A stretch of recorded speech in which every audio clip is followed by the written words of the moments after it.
alam kung saan ako magsisimula sa kusina sa totoo lang. Since may pa-hotel ulit, sasama niya ulit ako. Grabe, tignan nyo naman.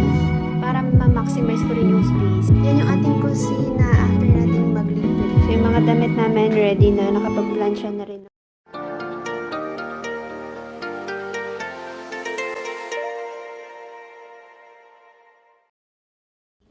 Hello! Good morning guys! Monday na. And I think 11 na ata or past 11 na. Not sure. Naglaba ako ng mga cobre kama. So isasampay ko lang siya. Cobre kama plus towel. Anyway, yun. Busy ang aking Monday. Puro mga gawaing bahay. Yung kusina talaga yung main ko for today dapat. Hindi ko alam kung saan ako magsisimula sa kusina sa totoo lang. Kagabi, hinugasan ko na yung mga pinagbibili nating mga organizers, diba? Para ready na. Tapos kanina, nung tinignan ko, pagbukas ko ng cabinet, sabi ko, oh my gosh, saan ako magsisimula? Meron kasi akong gusto sa IKEA na, ang tawag ba dito? Cabinet insert. Para sana mas maayos yung sa cabinet, ma-maximize yung space, lalo na yung pataas. So, kailangan mo yung insert na yun para pwede kang maglagay sa baba and then sa taas. Eh, wala pa ako nun. So, hindi ko alam kung paano ko mag-start. Hindi ko alam kung paano ko aayusin yung mga cabinet. Pero yung mga ibang gamit, nakalabas na siya. Tapos pala guys, biglaan din to. Punta tayo ng Dubai bukas. Actually, kanina lang nalaman ni Ed na magdu-Dubai. Tapos, since may pa-hotel ulit, sasama niya ulit ako. So, sabi niya, mag-ready ka. Alis tayo dito bukas ng umaga. Ang initial plan namin bukas dapat, pupunta kami ng day-to-day. Bibili kami ng mga pangpasalubong. Yun, pupunta dapat kami ng day-to-day kasi medyo mas mura doon, sabi ni Jonah. Compared sa Grand Emirates, Lulu, yung mga usual na pinupuntahan natin. Anyway, tapusin ko na itong pagsasampay habang medyo maaraw pa. At para ma-start ko na rin yung sa kusina. Kasi lunch na, mamaya hapon na naman. Tapos gabi na, kailangan ko pang mag-prepare ng mga susuotin bukas. Prepare pa ng luggage mamayang gabi. Kasi yun yung ginagamit namin ni Ed para sa gamit namin dalawa. Pero isampay lang ako.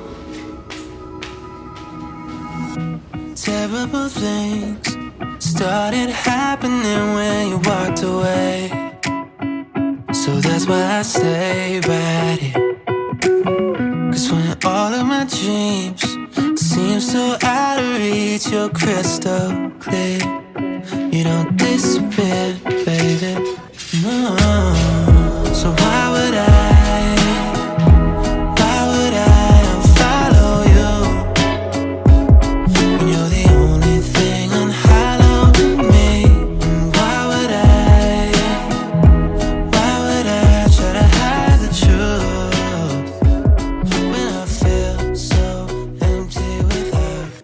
Time check guys, malapit nang mag-alauna. 10 minutes na lang, hindi pa ako nagla-lunch guys. And ito yung sitwasyon ng bahay. Parang wala pang nangyayari. Sobrang gulo. Hindi pa ako tapos. So ito yung ating nilabhan. Yan, hindi pa siya tuyo. Yun, dun ko nilagay yung bedsheet. Nilagyan ko siya ng stick dyan sa gitna. Tapos yung mga nilabhan natin dyan. Hindi na ako nakapag-video kanina kasi tinatry kong bilisan talaga. So, pasensya na, hindi ko na nag-vlog. But anyway, ito yung update so far. Ito yung mga food. So, I think okay na muna siyang ganyan. Ito naman, yung mga spices. Since nahugasan na siya kagabi, nakapaglagay na rin ako. So, ito yung so far nilagay ko. Pepper, salt, garlic powder, and sugar. Bakit may sugar? Kasi minsan naglalagay ako ng sugar sa mga niluluto ko. So, parang hindi na ako kukuha dun sa lagayan namin ng mga coffee, ganyan. Naglagay na ako ng separate dito. Grabe, tignan nyo naman. Hindi ko na alam kung paano ko siya tatapusin. Tapos, kailangan ko pang mag-book ng... Nag-aaya sila Ede. Mag-book ako ng ticket sa Klook para sa isang attraction sa Dubai bukas. Bukas ng gabi. Pero, mamaya ko na yung isipin. Anyway, yan. Ang dami pa. Nagsayang ako ng rice actually. I think okay na pala to. Kasi nakalimutan ko na din. So, ito yung lunch ko. Delimundo na ranch style corned beef. Kasi mabilis lang yung lutuin. But, yeah. Ayan. Sobrang gulo. I think dito sa part na to, okay na muna yan siya dyan. Hindi ko muna siya gagalawin. Saka ako na i-organize to kapag meron na tayo ng mga cabinet insert. Pero dito ako mag-focus. Ito yung lagay namin ng mga plates. I think ganyan na muna siya. Yung pag-aayos ko ngayon, temporary na lang muna ulit. Tapos kapag nakabili na ako ng mga cabinet insert, hopefully mas maayos ko siya. Kasi kulang yung oras ko eh. Nataon pa na meron tayong ganap bukas. Anyway, yan lang yung update. Nag-update na ako kasi nagluluto na ako ng aking lunch and kakain na ako kasi sobrang gutom na ako. Lunch tayo guys. Ito na yung ating corned beef pero hindi ko niluto lahat yun. Freezer ko yung iba kasi sobrang dami niya. Anyway, nilagyan ko lang siya ng onion. Tapos hindi ko na siya nilagyan ng salt. So, yan lang. Mabilis na gisa and then may tayo ditong seaweed. Sabi, gutom na ako. Bago 1:30 na. Anyway, let's eat guys.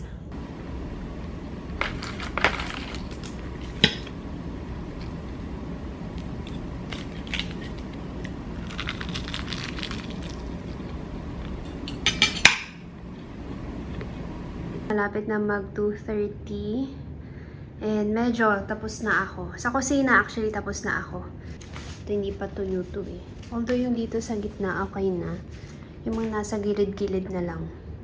Yung ating bedsheet, I think okay na to. Mas manipis kasi to compare dito sa duvet cover. So ito I think okay na siya. Anyway, yan. Magulo pa dito sa part na to. Pero yung ating kusina, winide ko siya. Pinoid 5 ko. Para mas madali niyo makita. Anyway, ayun na yung itsura ng ating kusina. Compared kanina, maayos na to guys. Hindi pa ako naka-vacuum pero itong sa taas, kapag wipe na rin ako, okay na. Medyo magulo pa tignan dito kasi ang dami nakalagay sa countertop. Pero since wala pa nga ako nung gusto kong, anong tawag ulit dito? Yung insert, yun. Diyan muna sila lahat sa ibabaw. Grabe, akala ko kanina abutin ako ng siyam-siyam. Pero as in, binilisan ko na lang talaga. Hindi na ako nag-video habang nagliligpit. Ito, ginawa ko na talaga siyang lagayan ng kutsara. Kutsara, tapos yung mga madalas namin ginagamit na utensils. So, chopstick, yung pang soup. Ayan. So, mga baso and mugs, dito na siya. Actually, ito lang yung ginagamit namin. Tig-isa kaming mug. Tapos, tig-isa rin kami nito, pang tea. Tapos, tig-isa rin itong glass. Actually, 3 ata ito nung binili namin, or 4. Hindi, 3 ata. Nabasag na yung isa. So, 2 na lang. Next, ito naman. Ito yung mga pangluto. Kutsilyo. Yan. Spatula. Tongs. So, dyan muna siya. Nilabas ko na kasi dati andito siya sa loob ng cabinet. So, para ma-free up ko dito, nilabas ko muna siya. So, yan yung update sa ating cabinet. Medyo mas maayos na siya. Konti. Yan, mas madali nang makuha itong mga plato since nakapaside na siya. Dati kasi yung, alam niyo yun, yung patong-patong. So, medyo mahirap kunin. So, at least ito, mas madali na siya. Tapos, ito, kung nakita niyo yan, isang set siya eh. Parang 4 ata nung malalaking plate. Tapos, yung mga medyo mas maliliit. Tinago ko na siya. Nilagay ko siya dito sa ilalim. Sa pinakadulo kasi I don't think gagamitin namin siya anytime soon. So, tinago ko na muna. Nilagay ko sa box. Tapos meron din mga bowl pa nakasama. Parang 2 rin ata yung tinago ko. Tapos 2 mugs. Nagtira lang ako ng, ayan, 2, isa. Tapos isa nung malaki. Tsaka isa nung mas maliit. So, yun. O basta, andun siya. Para lang meron tayong extra just in case kailangan natin. Pero madalas namin ginagamit kasi ito. Pag kumakain, yung malaki from IKEA. Tapos itong bagong bili natin from Grand Emirates kahapon. Yan, medyo mas magaan kasi. Yung mga green, kasi medyo mabigat siya. Yan, ito yung mga madalas talaga namin ginagamit kapag kumakain. Ito, nilagay ko muna siya dyan kasi magbibake ako siguro this week. Pagkabalik siguro namin from Dubai. Magbibake ako ng brownies. Tapos ito, mga mixing bowl, ibang size. Yan, tapos mga ibang gamit like opener, scissors. Ay, ito, hindi ko masyadong inayos tong dito sa sa side na to. Tapos yun, extra na mga food. Diyan ko muna nilagay para nakatago siya. Again, habang wala pang mapaglagyan, diyan muna. Kasi nagbabalak kami maglagay dito ng cabinet na maliit. Tapos, isa rin dito sa side na to. Hindi pa namin naisip kung saan yung tubig talaga. Pero ito yung dalawang space na balak namin lagyan ng mga additional na storage. Dito sa part na to naman, pasensyahan nyo na ha, meron tayong kaldero dito. Ito yung ulam namin kagabi. Yun, doon ko nilagay muna yung mga spices. Tapos, kung napapansin nyo, ito, yung laptop stand. Para ma-maximize ko rin yung space. So, andito sa ilalim yung mga pang-coffee namin. Ayan, madali lang naman siyang kunin. At least, meron pa akong extra space dito na pwede kong gamitin kapag nagluluto, nagtitimpla, ganyan. Tapos, dito ko na nilagay yung air fryer. Tapos, dito yung modem namin. Dati, dito siya sa babae. Tapos, ito yung aming toaster. Since hindi na muna namin siya ginagamit, ayan, nakaganyan lang siya.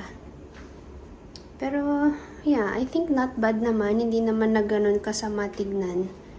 Ang importante, maligpit ko lang muna siya. Kasi, yung mga nakaraang araw talaga sobrang gulo.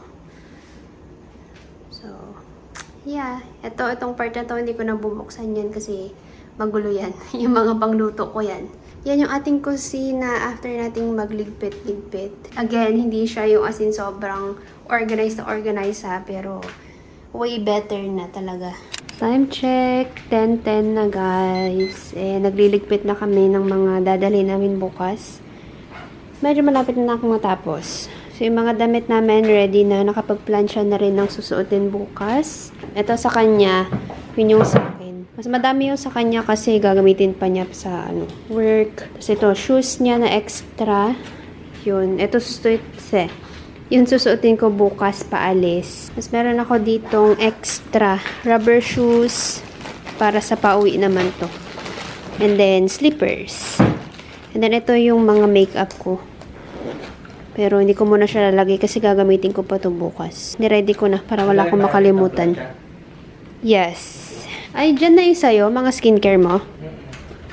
Hindi. Nilabas ko pa naman to. Para Dito mo na lagay. hindi ko makalimutan bukas. Sige. Sige, lalagay ko siya dito. Facial wash. Gagamitin ko pa bukas Facial wash and toothbrush. Yun yung mga bukas na. Kasya naman siguro siya dito. Anyway, ayan, nakapag-dinner na rin kami at lahat. Mag-i-edit ako. Tapusin ko yung ina-edit ko na vlog kasi 3 araw na hindi ako nakakapag-upload. So, para meron tayong vlog bukas. Ito yung lagi-lagi namin dinadala ng mga para sa shampoo and conditioner just in case kailangan namin. Yan, nakalagay siya dito sa parang pouch. Tapos meron siyang ganyan din. Ay, nagpaint din ako ng nails guys. Pero medyo tsaka siya.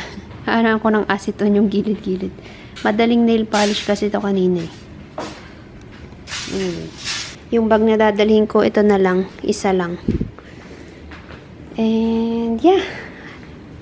Okay na yan. Actually, close ko na rin tong vlog natin muna for today. Wala akong masyadong na-vlog ng maayos kasi kanina nagliligpit, nag-aayos ng mga gamit sa kusina. Anyway, yun na muna for tonight. See you tomorrow. Punta tayo ng Dubai. Ulit. Good night. Ang haggard ko na rin. Hindi pa ako nakapagilamos and everything. Good night.